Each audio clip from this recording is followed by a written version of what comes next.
Good evening, dear students. Today I am going to do 6.5 exercise, class 7th, maths, question number 5. Let's read the question. A tree is broken at a height of 5 meter from the ground.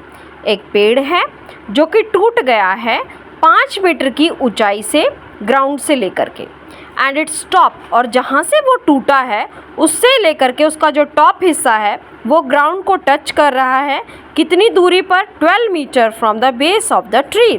Tree का जो सबसे जो foot था, tree का base है, वहाँ से लेकर के और जो उसका टॉप जहाँ पे टच कर रहा है उसकी लेंथ है 12 metre. Find the original height of the tree. सबसे पहले हम इसका फिगर ड्रॉ करेंगे. सपोज कीजिए दिस इज द ट्री. ये पेड़ है, ठीक है, ए बी ट्री है. अब ये क्या हुआ है, ये पेड़ टूट गया है. सपोज कीजिए पॉइंट सी से ये पेड़ टूट गया है. टूटने के बाद जो ये वाला हिस्सा है वो इस तरीके से आकर के यहाँ पर ज़मीन पे गिर गया है. ये देखिए ऐसे, ठीक है. इसका नाम हमने दे दिया डी. ओके.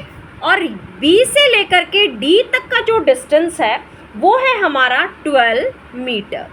अब देखिए, अगर आप फिगर को ध्यान से समझेंगे, सपोज कीजिए हम इस पेड़ को वापस से हम इस तरीके से यहाँ से उठा करके और इसको वापस से हम अगर ऐसे खड़ा कर देंगे तो अगेन दोबारा से पेड़ हमारा तैयार हो जाएगा, ठीक है. तो पेड़ कहाँ से टूटा है? ज़मीन से लेकर के जहाँ जिस पॉइंट से वो टूटा है उसका डिस्टेंस यहाँ पर दिया है 5 मीटर, ठीक है.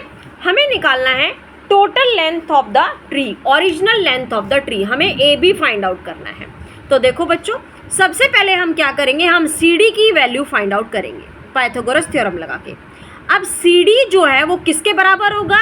ए सी के बराबर होगा. क्यों होगा ए सी के बराबर? क्योंकि जो ए सी पॉइंट है, ए सी जो लाइन है वही तो यहाँ पर आकर के गिरी है. तो हम सी डी को किसके बराबर रखेंगे? ए सी के बराबर रखेंगे और उसमें हम 5 मीटर को जोड़ देंगे तो वो हमारी लेंथ आ जाएगी ए बी, जो कि आएगी original length of the tree. Okay. सबसे पहले हम यहाँ स्टेटमेंट लिखेंगे, let A B be the tree. A B जो है वो क्या है? पेड़ है. बिफोर ब्रोकन, टूटने से पहले, ठीक है. कहाँ से टूटा है? पॉइंट सी से टूटा है. अब हम लिखेंगे B C is equal to 5 metre, comma B D is equal to 12 metre, ठीक है. सबसे पहले हम लिखेंगे इन ट्राइंगल. कौन सा ट्राइंगल बन रहा है यहाँ पर? C B D. In triangle C B D कौन सी थ्योरम लगाएंगे? Pythagoras theorem. By Pythagoras theorem. अब देखिए, पाइथागोरस थ्योरम के अकॉर्डिंग क्या होगा? हाइपोटेन्यूस हमारा होगा सी डी, तो हम लिखेंगे सी डी का स्क्वायर किसके बराबर होगा? परपेंडिकुलर के स्क्वायर के. परपेंडिकुलर क्या है यहाँ पर? बी सी है. बी सी का स्क्वायर प्लस बेस क्या है हमारे पास? बी डी है. बी डी का स्क्वायर, ठीक है. सी डी की वैल्यू हमें निकालनी है तो हम इसको सी डी का स्क्वायर ही रखेंगे. बी सी की वैल्यू हमारे पास कितनी दे रखी है? 5, तो हम यहाँ पर लिखेंगे 5 का स्क्वायर प्लस बी डी हमारे पास कितना है? 12, तो 12 का स्क्वायर. ओके. अब हम करेंगे स्क्वायरिंग. 5 का स्क्वायर हमारे पास क्या होता है? 25, और 12 का स्क्वायर हमारे पास होता है 144.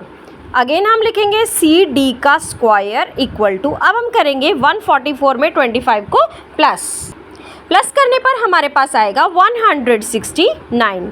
अब देखिए यहाँ पर हमारे पास क्या है? सी डी का स्क्वायर इक्वल टू 169. अब हमें चेक करना है 169 किसका दुगना होता है. तो हम लिखेंगे सी डी का स्क्वायर इक्वल टू 169 दुगना होता है 13 का, तो 13 का स्क्वायर.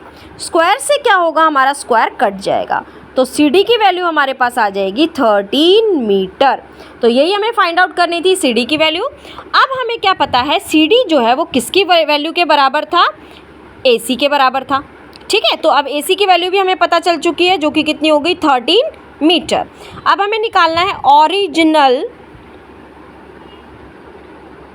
लेंथ ऑफ ट्री, पेड़ की वास्तविक लंबाई, जो कि हमारे पास क्या है? ए बी है, ठीक है. अब ए बी किससे मिलके बना है? ए सी प्लस सी बी से, ठीक है. ए सी की वैल्यू हमारे पास कितनी आई है?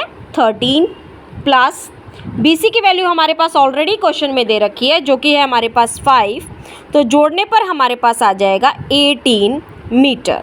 सो this is our answer. Original length of the tree is 18 metre. I hope this question will be clear to you. Thank you students.